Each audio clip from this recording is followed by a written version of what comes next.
Hola, no te quiero hacer perder mucho el tiempo, así que voy directa al grano. Si quieres escuchar el audiolibro completo, echa un vistazo al enlace en la descripción.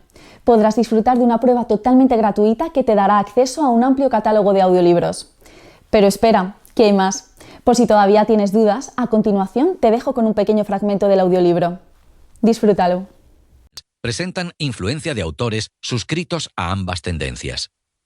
Por un lado, Akutagawa se aleja de la novela histórica iniciada con La bailarina, Maihime, 1890, de Mori Ogai, 1862-1922, a quien no deja por ello de considerar uno de sus maestros literarios.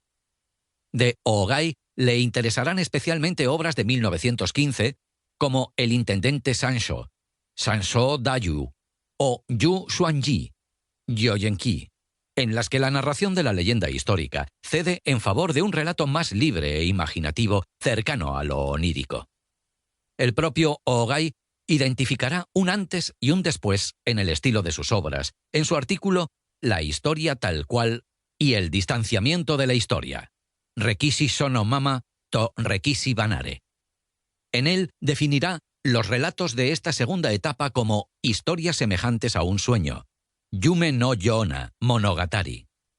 Es precisamente en ese distanciamiento donde Akutagawa encontrará la belleza de la historia, y no en la precisión de las descripciones sobre las costumbres de la época, ni en la veracidad del material histórico y biográfico.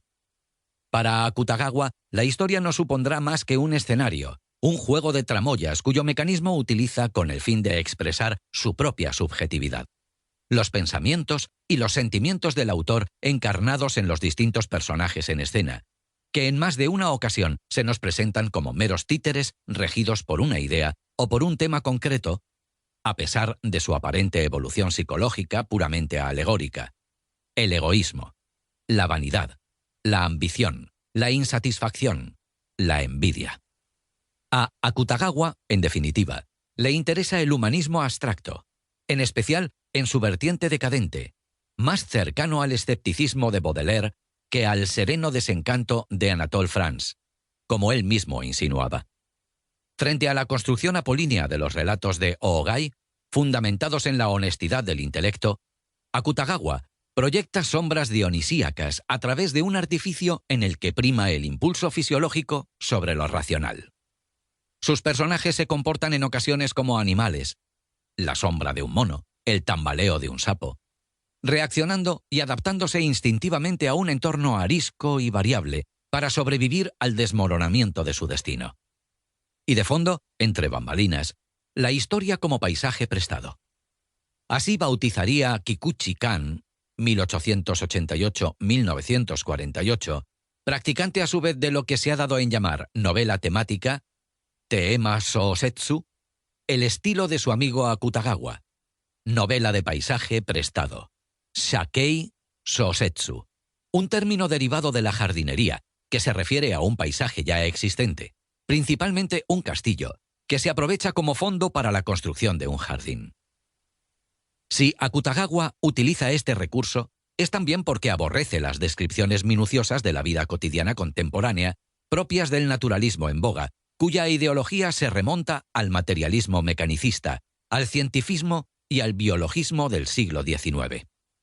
El ser humano, la sociedad y la propia historia son observados con lupa, como un fenómeno natural que posee el mismo funcionamiento y desarrollo que cualquier entidad biológica. De este modo, el destino de un ser humano queda condicionado por las circunstancias y la genética. En Japón, sin embargo, el naturalismo aparecerá como los pétalos de una flor cortada, metáfora del crítico Takashi Kumagai en su Autorretrato de los japoneses en la literatura moderna, 1971. Careciendo de base científica, se centra más bien en una descripción instintiva y acientífica de los impulsos sexuales.